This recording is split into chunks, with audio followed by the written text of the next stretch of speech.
Ici, la nuit est belle. Pas d'enseigne à profusion pour attirer les touristes. Pas de néons déréglés qui clignotent. Pas de lumières artificielles qui absorbent celles des étoiles. Seuls quelques lampadaires curieusement disposés à intervalles irréguliers ponctuent son chemin. Elle avance de tache de lumière en tache de lumière, et de l'une à l'autre, elle disparaît presque entièrement. Elle est alors exactement ce qu'elle paraît être, la fille qui glisse le long des murs, calme, discrète, la fille qui s'efface, la fille qu'on oublie. Elle est celle qui emballe les courses au supermarché, celle qui rend la monnaie, celle qui garde les enfants. Elle est celle qui écoute toujours en classe, même si parfois son esprit s'échappe au-dessus des toits jusqu'à cet océan qu'elle n'a jamais vu. Elle est celle que tous pensent connaître parce qu'ils savent son prénom et le nom de ses parents. Ils ont échangé quelques mots, elle a peut-être même esquissé un sourire en les croisant. Elle était là hier, elle sera là demain, se disent-ils, parce qu'ici rien ne change. C'est ce qui fait tout le charme de cette ville.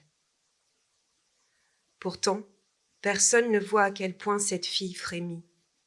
Elle n'est en réalité qu'un long frémissement, un corps qui tressaille, une douleur lancinante dans la poitrine. Et cette question qu'elle voudrait crier à tous ceux qui l'approchent. Savez-vous seulement qui je suis ?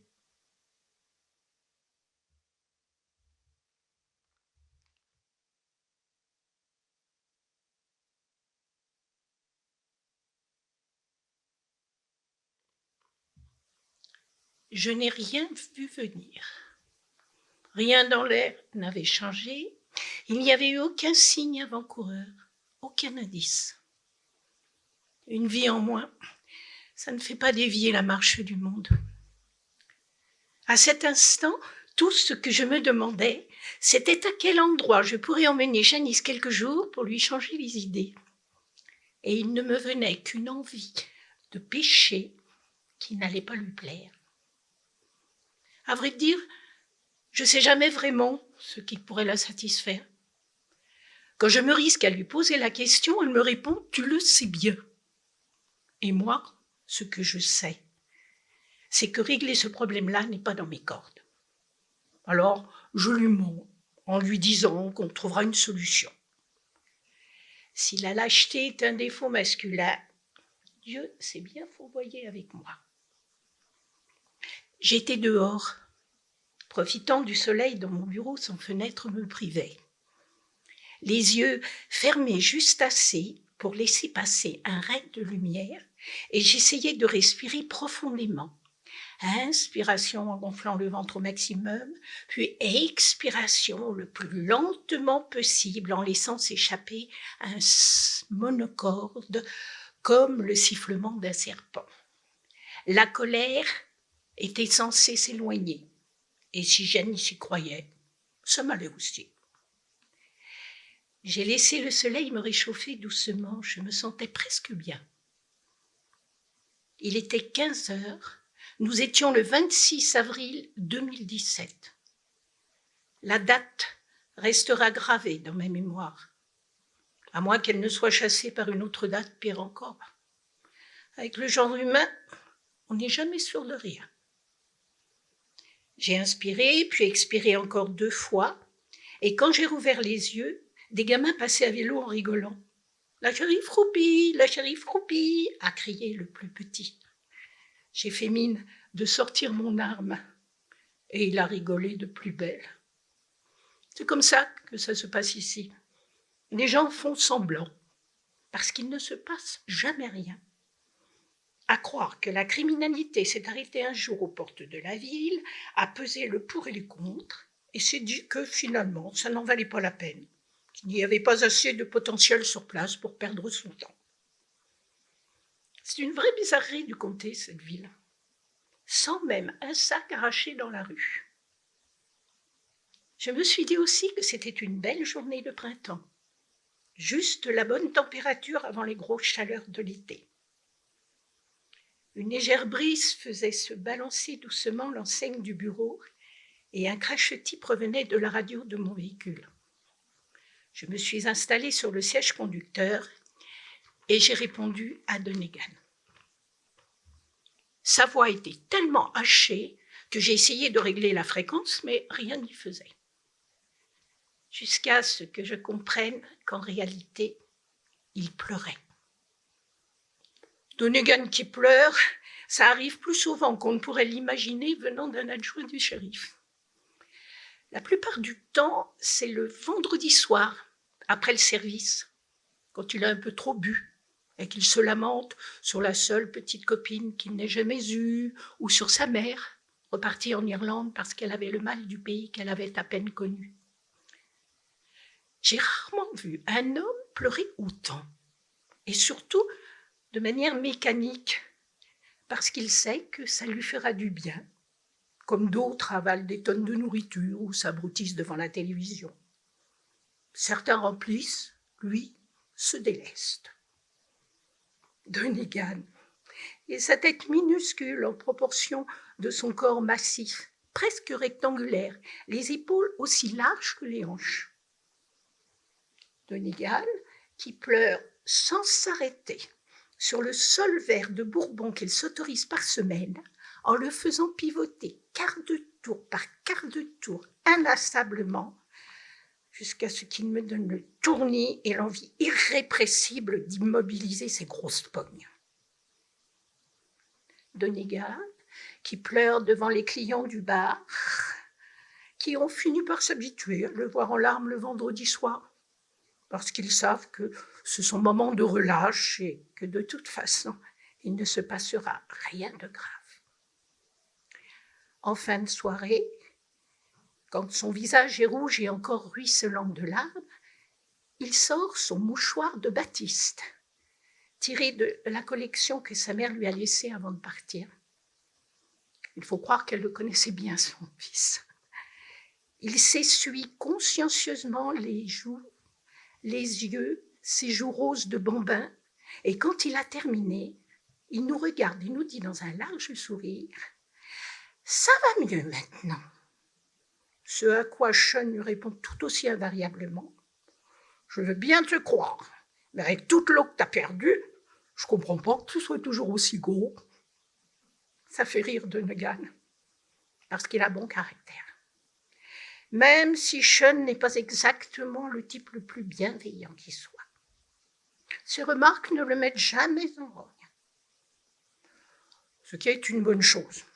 J'aime autant qu'au moins un de mes adjoints n'ait pas le poing leste ou le doigt sur la détente en permanence. J'ai attendu un moment de silence entre deux sanglots et j'ai dit à Donegan de se calmer. Pleurer alors qu'il était en service ne rassurerait personne. Je l'ai entendu renifler, puis se moucher, et il a fini par me dire entre deux hoquets qu'il était sur la rive du fleuve, près du pilier du vieux pont, à la sortie nord de la ville, et que c'était affreux. Affreux. Voilà un adjectif qui me renseignait si peu que j'ai soupiré. Moi qui rêvais de rentrer tôt, de prendre une bière sur la véranda pendant que Janice me préparerait des tacos, je n'avais plus qu'à aller voir ce qui avait mis Donegan dans cet état. Je n'ai pas utilisé la sirène comme l'aurait fait Sean. Inutile d'alerter les gens qui s'ennuient et cherchent des sujets de distraction. J'ai appris à répondre aux questions des habitants de cette ville, à toutes les questions, même les plus curieuses. Victor m'a conseillé d'en faire plus qu'aucun autre, de faire doublement mes preuves pour être acceptée ici. Une femme shérif, c'est déjà compliqué, mais une femme shérif qui vit avec une autre femme, ça fait beaucoup pour une si petite ville. Avant de se décider de passer la main, il avait fait le tour des bars, des restaurants, des kermesses et des associations sportives, mais aussi des offices religieux, même si ça lui plaisait nettement moins. Il avait essayé le lobbying pour leur faire passer la pilule, en vantant mes mérites. Les gens ont fini par s'y habituer, puisque c'était une décision de Victor Zulewski, et qu'il avait passé 35 ans de sa vie à veiller sur eux. Si je mets de côté les remarques des routiers de passage, qui trouvent que je ressemble quand même beaucoup à un bonhomme, je n'ai pas à me plaindre. Ils m'ont à peu près accepté tel que je suis, à part le maire, bien sûr. Parfois, un saisonnier qui a trop bu me manque de respect pour voir comment je réagis. Mais je ne me démonte pas. Avoir été élevé avec 4 frères, ça forge le caractère. Ce sont presque toujours des types qui vivent à l'extérieur de la ville, dans des mobil-homes miteux montés sur des parpaings, et qui détestent tout ce qui peut représenter la loi. Même si ce n'est pas moi qui les ai relégués tels des chiens sur ces terrains pourris. Je les remets gentiment à leur place, les forts en gueule, et ceux qui boivent trop, sans avoir besoin d'élever la voix. Les pouces glissés dans les passants de mon pantalon, mon arme bien visible, juste ce qu'il faut de persuasion pour signifier qu'il vaut mieux passer son chemin. Le shérif est peut-être une femme, mais elle vous en collera une belle s'il le faut. Après ça, les types me saluent à chaque fois qu'ils me croisent, jusqu'à ce qu'ils partent pour une autre ville, un autre boulot ingrat, un autre mobil-home et un autre shérif, aussi peu enclin que moi à se laisser marcher sur les pieds. Je me suis garée à l'entrée du pont, près de la voiture de Donegan, portière grande ouverte. C'était lui tout craché. J'étais sûre qu'il avait même laissé le moteur tourner. Je suis descendue vers la berge en me tenant aux branches des arbustes pour ne pas glisser sur la pente rocailleuse. Donegan s'est tourné vers moi et j'ai compris à son regard que quelque chose clochait. Il s'est avancé. Il a essayé de parler, mais sa lèvre inférieure tremblait tellement qu'il n'arrivait pas à articuler. Il a fait un geste comme s'il voulait la stabiliser. Il s'est essuyé le nez du revers de la main, et puis il a fini par désigner la berge un peu plus haut et par bégayer « C'est pas joli, shérif », sans rien ajouter, comme s'il n'avait aucun autre mot en réserve. Je lui ai dit de remonter et s'occuper de sa voiture, et je me suis approchée du fleuve. Devant moi, il y avait bien quelque chose qui détenait au milieu des iris sauvages, une tache sombre qui paraissait fendre les herbes en deux. C'était un corps à moitié dans l'eau. Ses jambes nues flottaient fines et blanches, légèrement déplacées par le courant. On les aurait crues vivantes, prêtes à donner le signal du départ. Le haut du corps était par contraste si inanimé que cela aurait pu être un assemblage de 2 personnes, buste de cire et jambes en coton se balançant dans l'eau. Elle avait la tête inclinée sur le côté, sa chevelure mouillée couvrant son visage. Et je n'avais pas besoin de la tourner vers moi pour savoir qui elle était. Ses cheveux étaient noirs avec des reflets bleutés, une couleur si intense qu'on ne pouvait pas l'oublier, comme un blond presque blanc ou un roux flamboyant. Je me suis accroupie et avec la pointe de mon stylo, j'ai dégagé les cheveux de son visage. Je n'étais pas préparée à voir ce visage d'adolescente, paupières closes, lèvres aussi pâles que la peau. Une traînée de sang séché partait de l'arrière de son oreille et longeait sa mâchoire, soulignant l'ovale parfait de son visage. J'ai crié à Donegan d'appeler du renfort, mais il ne bougeait pas. Il regardait dans le vide. C'était son premier mort. Et autant que je m'en souvienne, c'était le premier meurtre de cette ville depuis un paquet d'années. Cette bonne ville de Mercy. 3974 âmes hier, 3973 aujourd'hui. Une ville calme, endormie presque, avec ses 2 clubs de bingo, son association de vétérans et sa shérif qui préfère les femmes.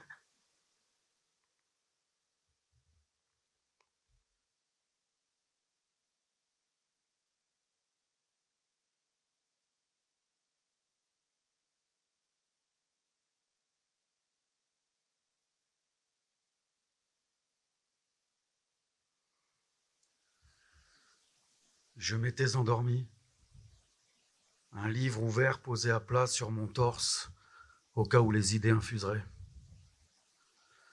Le crissement des pneus de la voiture m'a tiré de mon sommeil. Une lumière bleue a traversé mon salon, tout juste éclairé par ma liseuse, tel un mirador fouillant la pièce pour y débusquer un fugitif. J'ai refermé le livre. Je l'ai posé sur la table basse. Je me suis passé la main dans les cheveux pour ne pas paraître négligé. Je crois que je savais à quoi m'attendre. Je me suis toujours douté que ça recommencerait.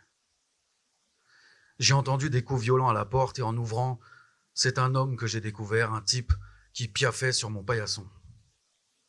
Je le connaissais de vue et je m'étais fait la réflexion qu'il aurait pu être séduisant s'il n'avait pas eu ce regard fuyant et cette bouche presque dénuée de lèvres.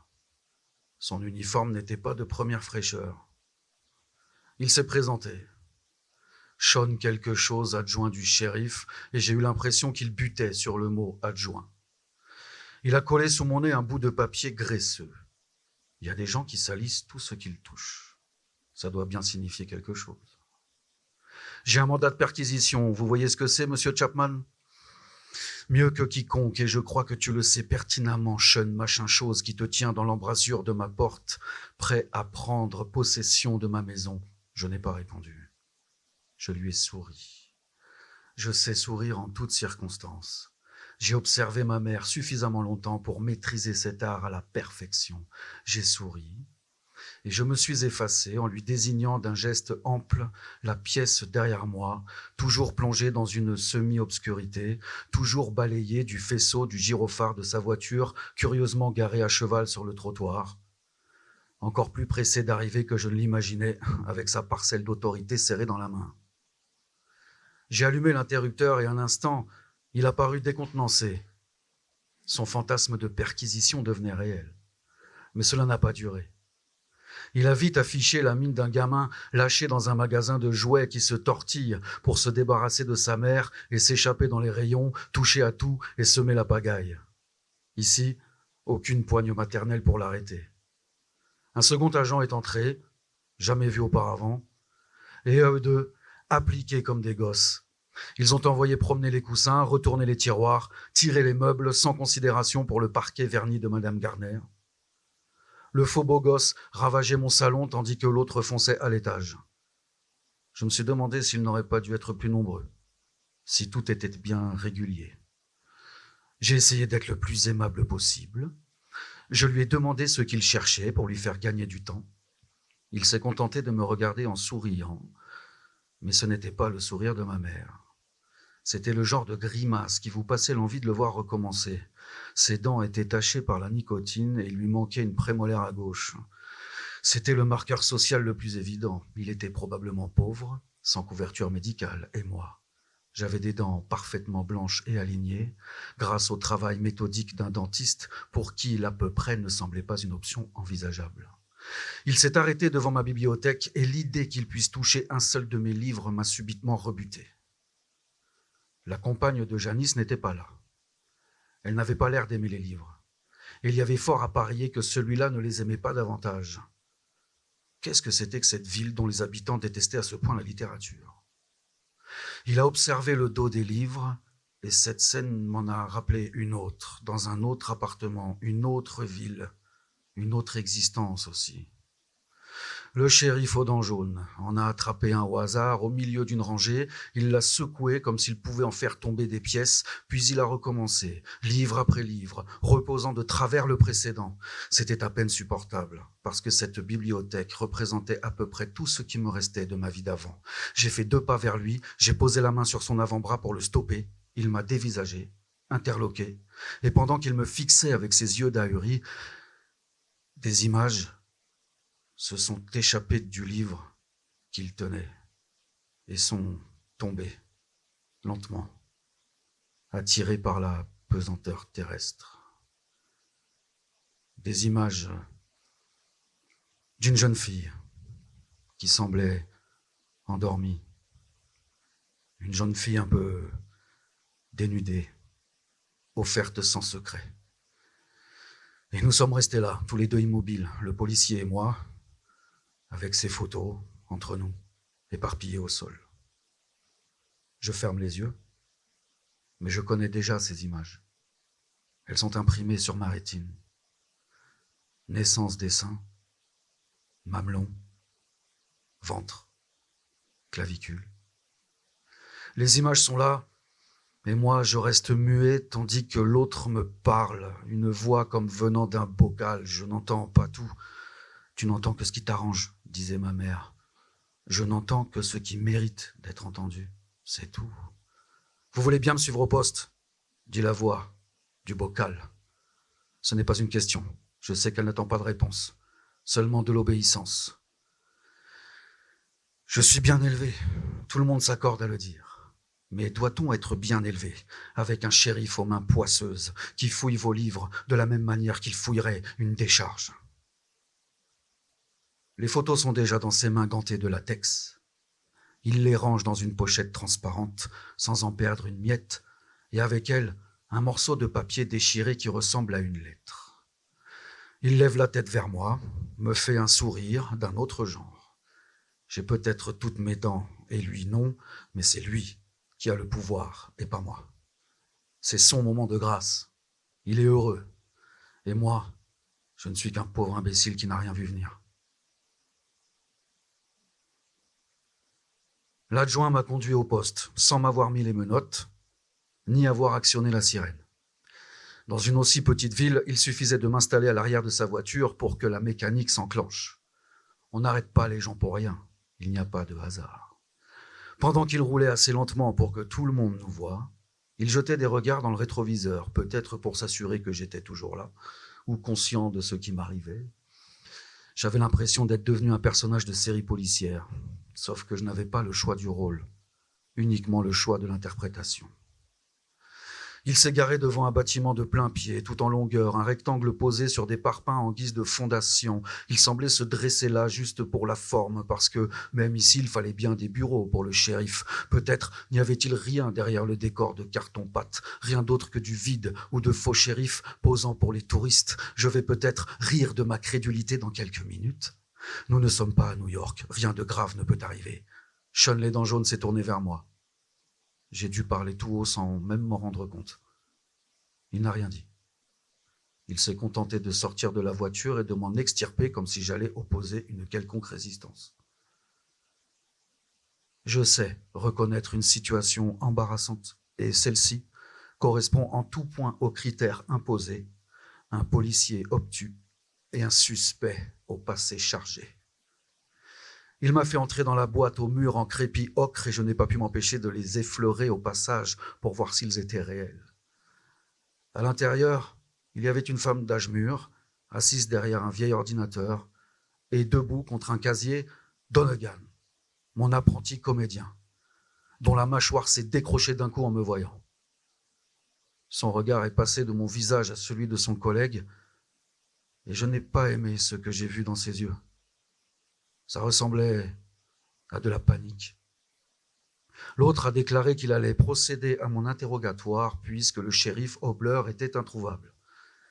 Il a secoué le sachet avec les photos et j'ai entendu Donegan produire un drôle de son. On aurait dit une chambre à air qui se dégonfle. Je me suis laissé guider vers une pièce. 2 chaises séparées par une table, des stores et un miroir, pas une glace sans teint. À croire que quelqu'un pourrait avoir envie de se recoiffer en plein interrogatoire. Il m'a désigné une des 2 chaises. Il a fermé la porte derrière lui. Et je savais, par expérience, que la danse avait commencé, que nous allions entamer ce numéro de duettiste avec des armes inégales. Lui, en position de force, et moi, nu comme au premier jour.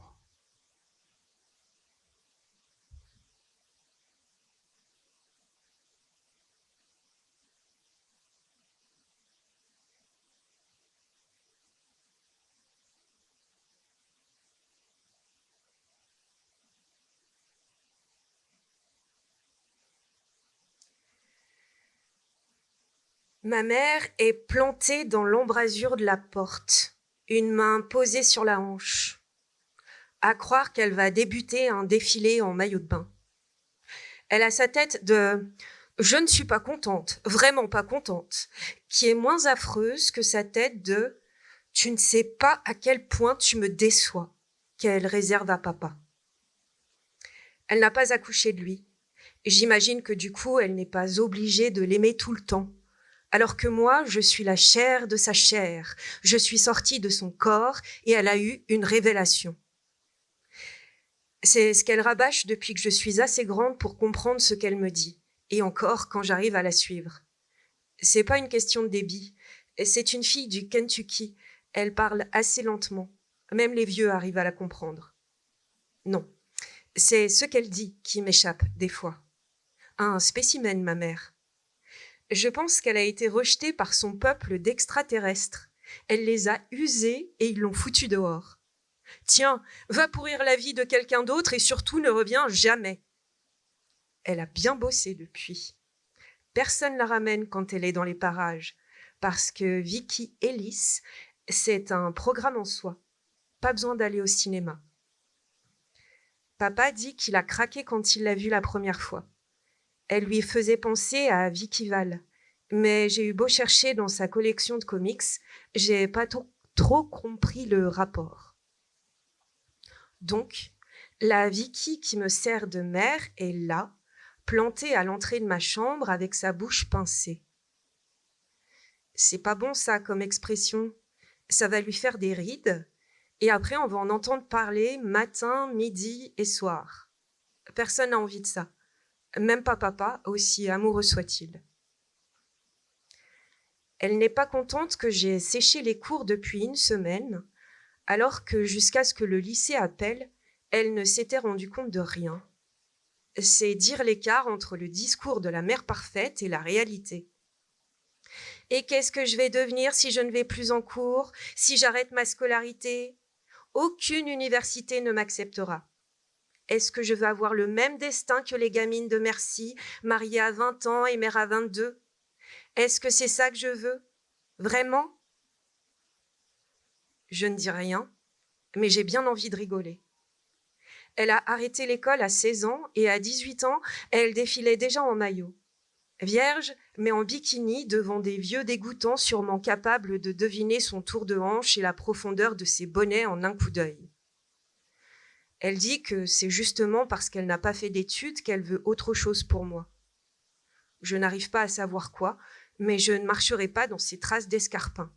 Pas de carrière de Miss pour moi. J'ai hérité de la taille de papa, je suis trop petite. Je vois bien que c'est un motif de déception pour elle. Quand elle dit aux gens combien je mesure, elle le fait sur le ton de la confidence, en se penchant vers eux comme si c'était un secret honteux. Ça me fait marrer, parce que de toute façon, je ne veux pas d'une vie de potiche.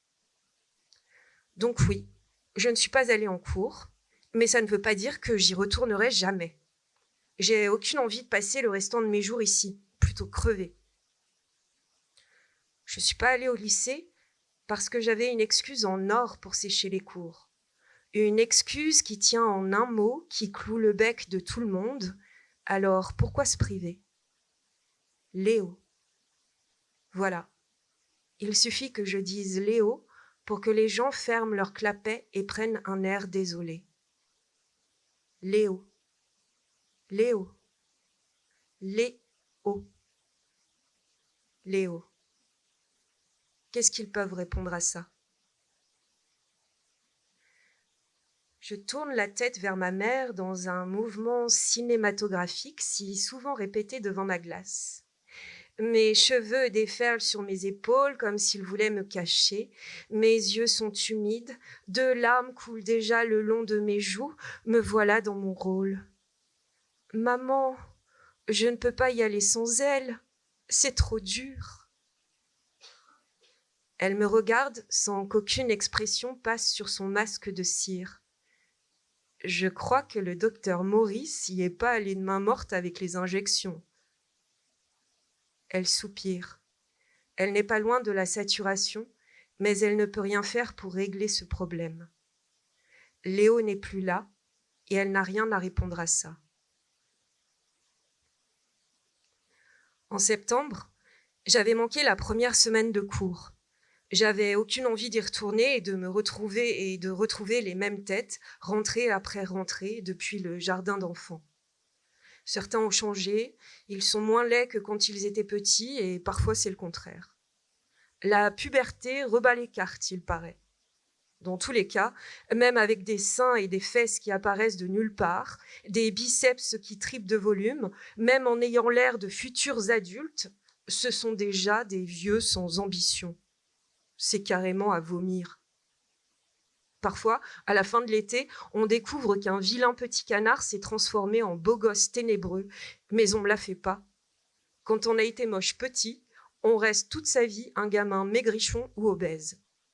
Il y a des trucs qui se réparent pas, je crois. J'ai raté la première semaine parce que j'avais pas envie de les voir, parce qu'arpenter le lycée, même pour la dernière année, c'était un peu comme enfiler les mêmes vêtements tous les jours sans exception. À quoi bon s'habiller alors ? Je l'ai raté aussi parce qu'arriver une semaine après les autres, c'était la garantie d'être inratable, la star du jour, même si franchement, j'avais pas besoin de ça. Il guettait ma tête, il m'avait pas vue de l'été. J'étais loin, en Californie et après au Mexique. Mon père avait payé toutes les vacances que je voulais sans broncher. Mes parents ne pouvaient rien me refuser après ce qui s'était passé. Je suis arrivée juste avant la sonnerie pour que l'information circule pendant les cours, de classe en classe. J'avais mis les plus grandes lunettes de soleil de ma mère pour cacher mes yeux et je suis entrée dans le hall du lycée comme un chat. Pattes de velours. Accrochez-vous, je suis de retour. Ils sont restés les bras ballants. Ils formaient presque une haie d'honneur. Amy souffre, mais reste classe même dans le chagrin. Et là, qu'est-ce qui m'attendait ? Au bout du hall, dans le plus grand format que le seul photographe en ville ait réussi à sortir, le portrait de Léo, avec un ruban noir collé en diagonale dans un coin et des lys blancs à moitié fanés dans un vase. Léo qui me regarde comme le ferait la Joconde, parce que personne ne savait lire son regard, à part moi. Je contemple la Léo de papier. Même avec mes lunettes sur le nez, elle est vivante et je sais ce qu'elle pense. Je pourrais presque l'entendre me le dire. Alors, j'ai fait demi-tour, parce qu'il n'y avait pas assez de place pour nous deux le même jour.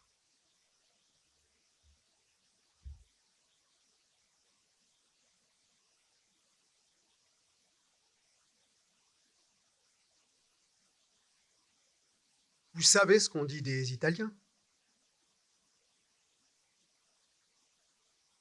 Que ce sont des Français qui sourient. Je n'ai jamais rencontré de Français.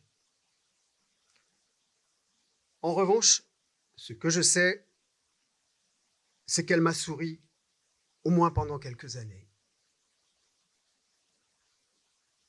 J'étais allé à Daytona avec Wallace, parce qu'on adorait les voitures à l'époque. Le vrombissement des moteurs, les pots d'échappement qui pétaradent, la gomme des pneus qui fond sur le bitume. Ce spectacle me remuait les tripes. J'étais parti nous chercher de la bière fraîche et de quoi manger, et je l'ai vue. Au milieu d'une allée, toute seule, dans une robe juste assez décolletée pour attirer l'œil. Et l'œil, elle l'attirait, croyez-moi. Elle avait de longs cheveux noirs qui descendaient jusqu'à la taille, des cheveux dans lesquels vous aviez envie de glisser vos doigts tellement ils semblaient épais et nerveux. Forcément, je n'étais pas le seul à l'avoir remarqué. On voyait bien qu'elle ne venait pas d'ici. Une fille dans son genre, en tout cas. Ça ne se laissait pas passer. Alors, j'ai tenté ma chance. Je n'étais pas timide et j'avais suffisamment de succès avec les femmes pour oser leur parler. J'ai dû lui sortir mon baratin habituel, je ne me souviens plus trop, et elle m'a souri. Elle n'avait pas les dents bien alignées, Ses canines étaient un peu tournées, saillantes. Elle avait aussi des petits défauts, le nez un peu trop long et des cicatrices de varicelle sur le front et les joues. Mais ça lui donnait du chien de ne pas être parfaite. Elle était italienne. Pas une italienne de Brooklyn ou du New Jersey, une vraie italienne, de Sicile précisément, d'un village perché sur un rocher. Je lui ai demandé si c'était le village de Don Corleone, dans le Parrain, et elle a levé les yeux au ciel avant de se mettre à rire. J'ai tout de suite aimé son rire. Il vous mettait à l'aise, dénouait les nœuds que vous aviez dans le cœur. Elle riait sans se cacher les dents derrière la main, comme le font souvent les filles, à croire qu'elles ont honte de montrer l'intérieur de leur bouche ou peur qu'on y découvre quelque chose de laid. Elle avait des bracelets aux poignets qui tintaient à chaque mouvement et qui vous rappelaient qu'elle était bien là, avec vous. Wallace disait « c'est comme une cloche autour du cou d'une vache ». Mais je crois qu'il était un peu jaloux. Une fille pareille, ce n'était pas à la portée de tout le monde. Je lui ai montré les stands et les modèles de voitures qui en valaient la peine. Je me souviens qu'elle a écarquillé les yeux devant les Monster Trucks. Elle n'avait jamais vu ça en Italie. Je lui ai dit qu'on avait inventé des tas de trucs aux États-Unis que les autres n'arrivaient pas à imiter parce qu'on était des leaders. À cet âge-là, j'y croyais encore. J'ai discuté avec elle jusqu'à la tombée de la nuit, même si c'était surtout moi qui parlais, en fait. De temps en temps, elle fronçait les sourcils, mais quand elle ne comprenait pas un mot, elle avait appris l'anglais des livres et pas celui des compétitions de voitures. Cette fois, c'est moi qui ai ri quand elle a dit ça. Voilà, ça fait une drôle de tête en nous retrouvant. Il a regardé Livia, c'était son prénom. Et il a râlé parce que je l'avais laissé en plan. Mais franchement, entre un frère qui ne m'avait pas lâché d'une semelle depuis notre naissance et une belle italienne, le choix n'était pas difficile. Ce n'est pas allé plus loin ce soir-là. Je suis reparti avec lui le lendemain en me disant que je ne la reverrais sans doute jamais.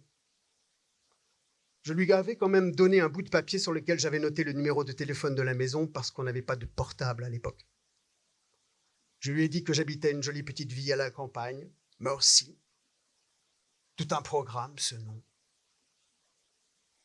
Elle a pris le papier et l'a observé comme si c'était un truc indéchiffrable. Je lui ai dit en rigolant que si ma mère décrochait, il valait mieux qu'elle raccroche tout de suite. Mais je ne crois pas qu'elle ait compris la blague. Ensuite, on s'est quittés. Elle est repartie dans la nuit avec sa démarche chaloupée, un peu chaotique, parce qu'elle portait des talons sur un terrain boueux. Maintenant que j'y pense, je ne lui ai jamais demandé comment elle était arrivée à cet endroit précis, ni où elle était repartie dans la nuit, disparaissant au loin sur une route à peine éclairée. Je ne pensais pas la revoir un jour et ça m'a fait un pincement au cœur. L'espace d'une soirée, j'avais eu l'impression d'avoir décroché la timbale. Voilà, c'est moi, on est rentré à Mercy dans sa vieille Chevrolet. Il m'a charrié le long du trajet en prononçant tous les mots italiens qu'il connaissait, pas grand-chose, mais juste assez pour me mettre les nerfs en pelote. À la maison, il n'a pas pu s'empêcher de raconter à notre mère que j'avais failli lui ramener une italienne. Et elle a failli s'étouffer en mangeant. Une catholique. C'était ce qui pouvait arriver de pire, elle a dit. Livia ne m'a pas rappelé. Et les semaines ont passé, j'ai fini par l'oublier, même si parfois quelque chose me ramenait à elle. Une fille aux dents trop parfaites ou une couleur de cheveux qui ne tenait pas la comparaison. Et puis, au début du printemps, un soir, qu'il s'était mis à reneiger, mon frère m'a appelé pour me dire que quelqu'un me demandait. Son ton était bizarre, comme s'il avait un truc coincé dans la gorge. Je suis descendu en courant prendre le téléphone, mais Wallace m'a désigné la porte d'un signe de tête. Elle se tenait là, dans l'embrasure, avec un manteau trop fin, constellé de flocons qui commençaient à fondre et des escarpins pas vraiment faits pour ce temps. Elle a demandé si elle pouvait entrer, et avant même que je réponde, elle avait déjà posé sa valise dans un coin. Pour me donner une contenance, j'ai dit à mon frère de fermer la porte parce qu'on allait avoir plein de neige dans l'entrée et maman n'aimait pas ça. Il a maugré que la fille embêterait plus notre mère que la neige, mais j'ai fait semblant de ne pas l'entendre. Maintenant qu'elle était là, je ne pouvais plus lui dire de repartir. Elle paraissait plus jolie encore que dans mon souvenir, avec sa tresse brune qui s'échappait de son bonnet et ses joues rosies par le froid. Je l'ai aidée à enlever son manteau. Je lui ai proposé une paire de chaussons de notre mère pour se réchauffer les pieds, et je lui ai préparé du thé brûlant. Elle était arrivée jusqu'à moi avec juste mon nom, mon prénom et le nom de la ville. Le téléphone ne répondait pas parce qu'il avait pris mes 7 pour des 1, et qu'en Europe, il ne les écrivait pas pareil. C'était incroyable qu'elle soit venue jusqu'ici pour moi. Est-ce que vous croyez qu'on sait quand on vit un moment important de sa propre histoire? Moi, je n'ai rien vu venir. Je ne savais pas que ma vie allait changer, qu'elle allait glisser lentement vers quelque chose d'inimaginable. Et si je l'avais su, est-ce que j'aurais fait autrement?